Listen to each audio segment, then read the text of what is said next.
காவேரி 2 பேருமே சேர்ந்து ஃபார்ம் ஹவுஸ்ல இருக்காங்க. அப்ப காவேரி ஆசைப்பட்டது எல்லாமே நான் செய்யணும் அப்படின்னு சொல்லிட்டு கேட்குறாரு. "உனக்கு என்ன வேணும்?" அப்படின்னு சொல்லிட்டு ஜூஸ் போட்டு குடுக்குறாரு. அப்படியே குடிக்கிறாங்க. குடிக்கும்போது அப்படியே வாமிட் எடுத்து ஓடுறாங்க. பின்னாடியே போறாரு விஜய். "என்ன ஆச்சு காவேரி? உனக்கு பிடிக்கலையா? பிடிக்காத ஜூஸ போட்டு குடுத்துட்டானா என்ன?" அப்படின்னு கேட்குறாரு. "இல்லங்க அதெல்லாம் ஒண்ணும் இல்ல. சிலது அப்படியே வாமிட் வந்துரும்" அப்படின்னு சொல்றாங்க. "ஐய்யய்யோ! அப்படியா?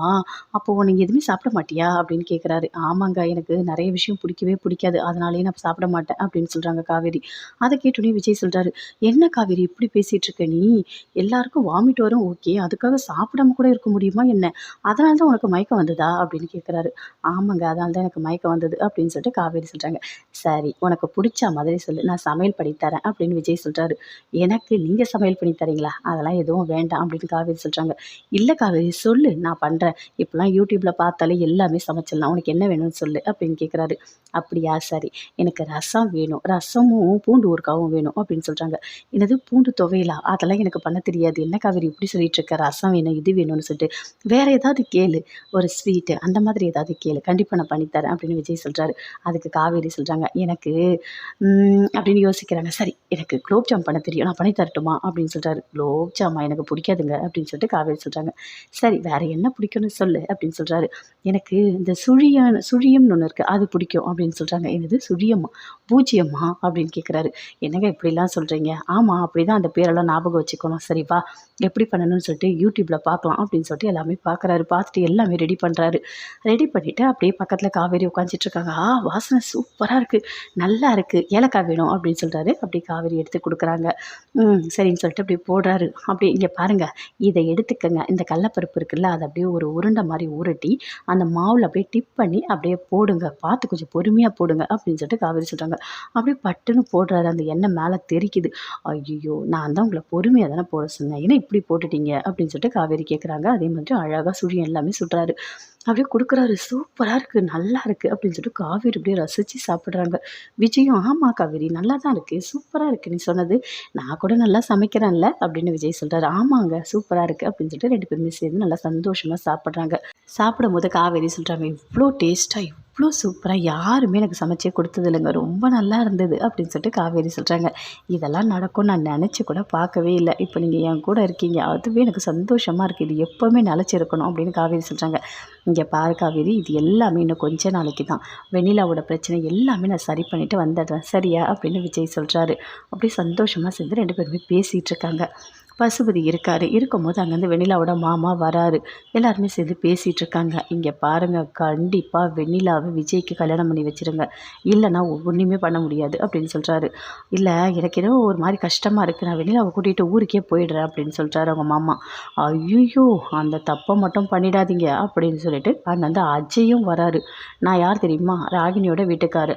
விஜயோடைய தம்பி" அப்படின்னு அப்படியே கை குடுக்குறாரு. "இங்க பாருங்க, உங்க பொண்ண எங்க அண்ணன் லவ் பண்ணாரு. ஆனா எல்லாத்தையும் பிரிச்சது என்னோட அப்பா தான். அவரு தான் எல்லாமே பண்ணாரு. அத சரி பண்றதுக்காக தான் நான் வந்திருக்கேன். இங்க பாருங்க விஜய், வெண்ணிலா 2 பேரும் நல்ல ஒரு ஜோடி. விஜய் எப்படி லவ் பண்ணாரு தெரியுமா வெண்ணிலாவ? வெண்ணிலா தான் வேணும், வெண்ணிலா தான் உலகம்னு சொல்லிட்டு அவ்ளோ சந்தோஷமா இருந்தாரு. ஆனா கடைசியில இந்த காவேரிய கல்யாணம் பண்ணிட்டாரு. காவேரி ஒண்ணும் நல்லவலாம் கிடையாது. அவ பணத்துக்காக தான் விஜய போட்டு இப்படி படுத்திட்டு இருக்கா. தாலி இதெல்லாம் காட்டி காட்டி அப்படியே ஓவரா சீன் போட்டுட்டு இருக்கா. எப்படியாவது காவேரிய பிரிக்கணும். நீங்க நல்லா புரிஞ்சுக்கோங்க. வெண்ணிலாவ விஜய்க்கு கல்யாணம் பண்ணி வைக்கணும். அப்படி வச்சா மட்டும் தான் விஜயோட வாழ்க்கை நல்லா இருக்கும். என்னோட அண்ணனோட வாழ்க்கை நல்லா இருக்கணும்னு நான் நினைக்கக்கூடாதா? அப்படின்னு அஜய் சொல்றாரு. "நீங்க சொல்றதெல்லாம் கரெக்ட் தான். எங்கேயாவது தப்பா போய் மாட்டி விட்டுற போறீங்க" அப்படின்னு வெண்ணிலாவோட மாமா சொல்றாரு. "என்னங்க இப்படி பேசுறீங்க? எங்க கூடவே தானே இருக்கீங்க. உங்களுக்கு நான் கெடுதல் நினைப்பேனா? கண்டிப்பா அப்படிலாம் கிடையாது. நான் என்ன சொல்றேனோ அத அப்படியே பண்ணுங்க. கண்டிப்பா எல்லாமே நல்லதாவே நடக்கும்" அப்படின்னு பசுபதி சொல்றாரு. "சரி நீங்க சொல்ற மாதிரியே பண்ணலாம். அடுத்தது என்ன பண்ணணும்?" "அடுத்தது என்ன பண்ணணும்? போலீஸ் ஸ்டேஷன் போயிட்டு இந்த விஜய் மேல ஒரு கம்ப்ளைண்ட் குடுங்க. அப்படி குடுத்தா மட்டும் தான் வெண்ணிலா கழுத்துல தாலி கட்டுமாம். வெண்ணிலா கழுத்துல தாலி கட்டிட்டாலே பிரச்சனை முடிஞ்சிரும்" அப்படின்னு சொல்லிட்டு பசுபதி சொல்றாரு. "கண்டிப்பா வெண்ணிலாவ கல்யாணம் பண்ணிப்பாரா?" அப்படின்னு சொல்லிட்டு அவங்க மாமா கேட்குறாரு. "எல்லாமே நடக்கும். ஆனா நாங்க சொல்றத நீங்க கேட்கணும். கேட்டா மட்டும் தான் நடக்கும்" அப்படின்னு சொல்லிட்டு பசுபதி சொல்றாரு. எல்லாருமே சேர்ந்து அப்படியே பிரெயின் வாஷ் பண்றாங்க. அவரும் ஓகே சரின்னு சொல்றாரு. அப்படியே 3 பேருமே சேர்ந்து பேசிக்கிறாங்க. அங்கருந்தா வெண்ணிலாவோட மாமா போறாரு. சூப்பர். நல்லா பேசுனீங்க மாப்பிள. சூப்பரா பேசுனீங்க" அப்படின்னு அஜய் கிட்ட சொல்றாரு பசுபதி. அவங்கள விடவே கூடாது. எப்படியாவது வெண்ணிலாவ விஜய்க்கு கல்யாணம் பண்ணி வச்சிடணும். அதுதான் நம்மளோட திட்டம். அந்த காவேரிக்கு அந்த சொத்து கிடைக்கவே கூடாது. அவ அந்த வீட்ல நிம்மதியா வாழவே கூடாது. அவள் எப்போவுமே கஷ்டப்பட்டுட்டே இருக்கணும் அப்படின்னு பசுபதி சொல்கிறாரு. நீங்கள் சொல்கிறது எல்லாமே நல்லபடியாக நடக்கும். நான் இருக்கிற வரைக்கும் அங்கே எந்த நல்லதுமே நடக்காது அப்படின்னு அஜய் சொல்கிறாரு.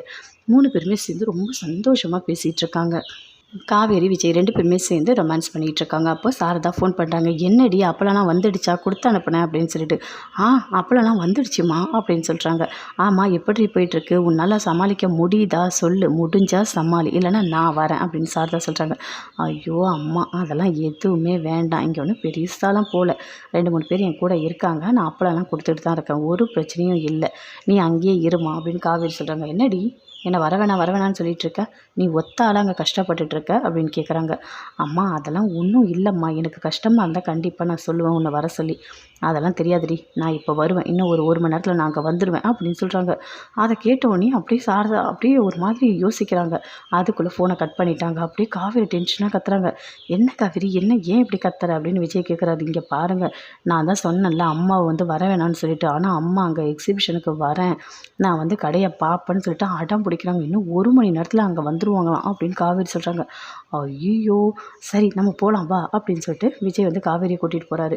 இங்கே பாரு காவேரி, அங்கே போனால் கூட நீ எதுவுமே பண்ணாத, அமைதியாக நின்றுட்டு சரியா, இதை பண்ணுறேன் அதை பண்ணுறேன்னு சொல்லிட்டு ரொம்ப ஸ்ட்ரெயின் பண்ணிக்காத, உன்னோட உடம்பை நீ பார்த்துக்கோ அப்படின்னு விஜய் சொல்கிறாரு. அதை கேட்டோடனே காவேரி ரொம்ப சந்தோஷப்படுறாங்க. ஆனால் என்னால் மறக்கவே முடியாது, உங்கள் கூட இருந்த இந்த ஒரு நாள் ரொம்ப ரொம்ப ரொம்ப சந்தோஷமாக இருந்தது தெரியுமா? நான் எதெல்லாம் ஏங்கனனோ அது எல்லாமே நிறைவேறிடுச்சு. என் வீட்டுக்காரர் என் கூட இருந்து என்னை நல்லா பார்த்துக்கிட்டாரு.